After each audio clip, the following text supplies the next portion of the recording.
IBPS specialist officer की परीक्षा paper 2 में सफल हुए समस्त अभ्यर्थियों को ढेरों बधाई। अब समय आ गया है कि इंटरव्यू की तैयारी कैसे करें। पिछले कुछ दिनों से आप सब मित्र मुझसे बार बार अनुरोध कर रहे थे कि इस विषय पे मैं कुछ बातें बताऊं।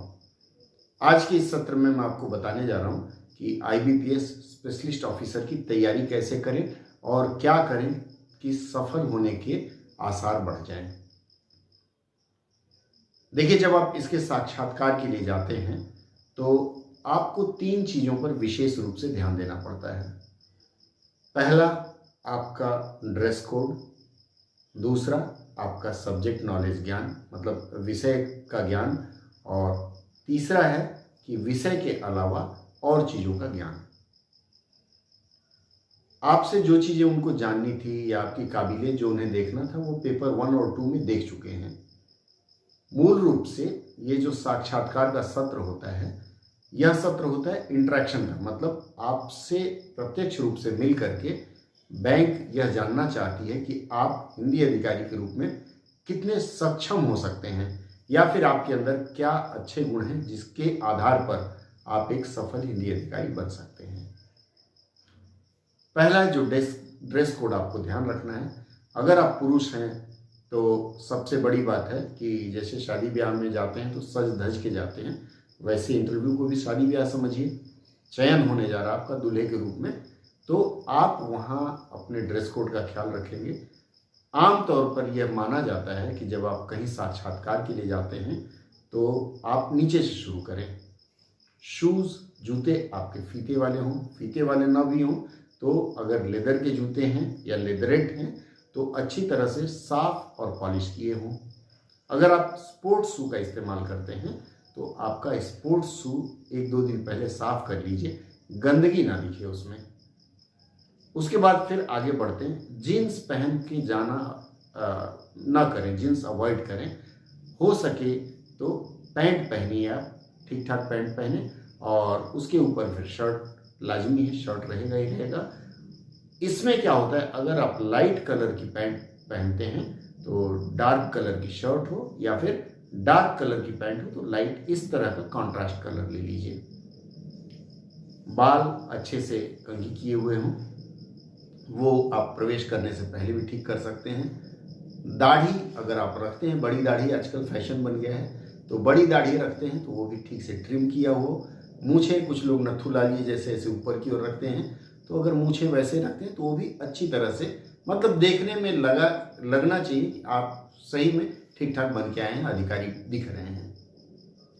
ड्रेस कोड के बाद जो दूसरी चीज़ है वह है आपकी बॉडी लैंग्वेज।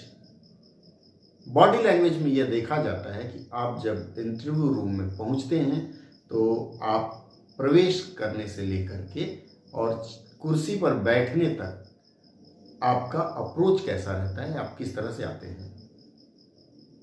उसमें आप घबरा तो नहीं रहे हैं, आपके चेहरे पर शिकन तो नहीं है, इस तरह की चीज़ें, क्योंकि उसमें एक स्पेशलिस्ट होते हैं, सब्जेक्ट स्पेशलिस्ट होंगे, एक आपके बैंकिंग स्पेशलिस्ट होंगे, एक साइकोलॉजिस्ट जरूर रहते हैं, और भी 2-3 लोग हो सकते हैं, तो 4-5 लोगों की टीम रहती है, कभी कभी 3 ही लोग रहते हैं।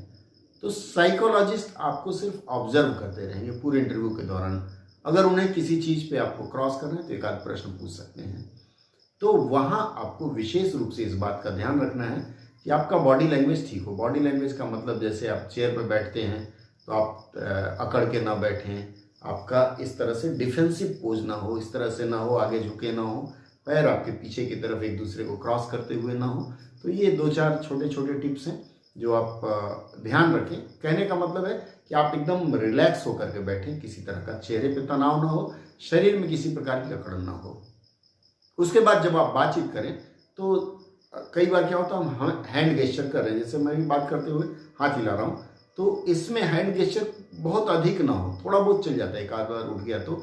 लगातार अगर करते हैं तो वो भी ठीक नहीं माना जाता है, एक थोड़ी सी आपकी पर्सनालिटी वहाँ भिन्न दिखती है।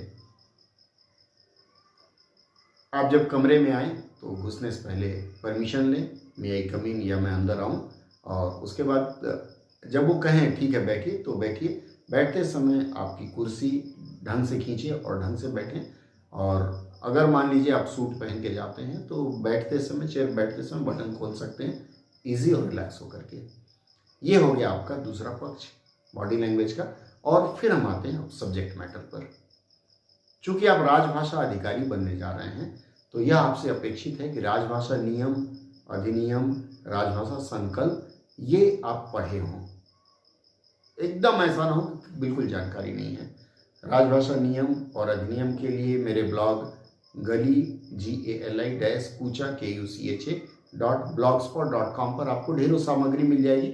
आप वहां से डाउनलोड करके पढ़ सकते हैं। भारतीय रिजर्व बैंक के वेबसाइट पर आपको मिल जाएगी, वहां से आप निकाल करके पढ़ सकते हैं। राजभाषा नियम और अधिनियम के अलावा संवैधानिक प्रावधान 343 से 351 तक सरसरी निगाह से पढ़ लेंगे तो उसमें कई चीजें आपकी स्पष्ट हो जाएंगी। राजभाषा ज्ञान के बाद आपसे हिंदी साहित्य के बारे में भी कुछ पूछा जाएगा। हिंदी साहित्य का जो प्रश्न होगा उसमें आप एक या दो लेखक और कवि इनके बारे में अच्छी तरह से उनका पूरा बायोडाटा पढ़ लें, मतलब इन्होंने क्या क्या लिखा, इनकी किसी एक कहानी या किसी कविता या उपन्यास के एक खास पात्र के बारे में आप पढ़ लें। जैसे प्रेमचंद जी का ले लीजिए या अन्य जो भी ऐसे लेखक हैं उनका ले लीजिए। पूरी तरह से कम 2 लेखक तैयार रखें।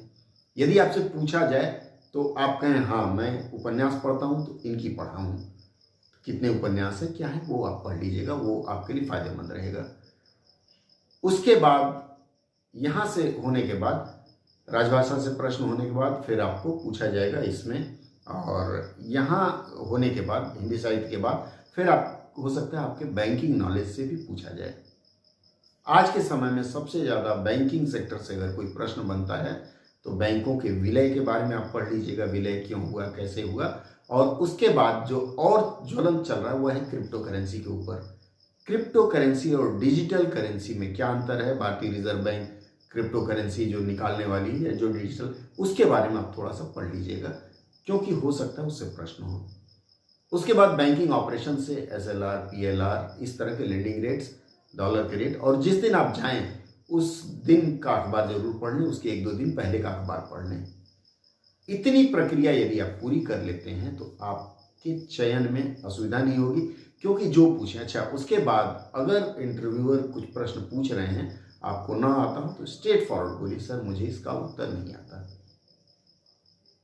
कई मित्रों का यह प्रश्न था कि इंटरव्यू हिंदी में लिया जाएगा, अंग्रेजी में लिया जाएगा।